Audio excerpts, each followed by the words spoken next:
Praise the Lord friends. இன்றைய சிந்தனைக்காக பிரசங்கியோட நான்காவது வசனம், அதாவது 1ஆம் அதிகாரத்தில் 4வது வசனத்தை தான் நம்ம எடுத்திருக்கோம். அந்த வசனத்தில் அவர் என்ன சொல்றாரு அப்படின்னா, ஒரு சந்ததி போகிறது, மறு சந்ததி வருகிறது, பூமியோ என்றென்றைக்கும் நிலைத்திருக்கிறது. இதுல மனித வாழ்க்கையோட நிலையாமையை பற்றி குறிப்பிடுகிறாரு. இந்த காலத்துல நம்ம என்ன நினைக்கிறோம், செட்டில் ஆகுறது. இப்போ எல்லாரும் அந்த வாசத்தை தான் நிறைய யூஸ் பண்ணுறாங்க. நான் படிச்சுட்டேன், வேலைக்கு போயிட்டேன், இந்த சொத்து வாங்கிட்டேன், அது வாங்கிட்டேன், அது செட்டில் ஆகிட்டோம் அப்படின்னு. அப்படி கிடையாது.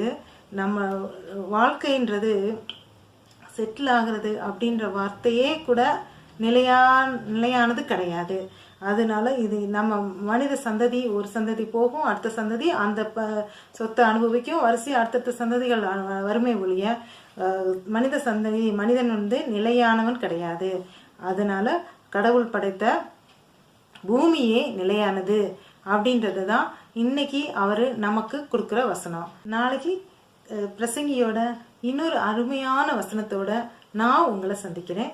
அது வரைக்கும் கர்த்தருடைய அன்பு உங்களோடு. அல்லேலூயா.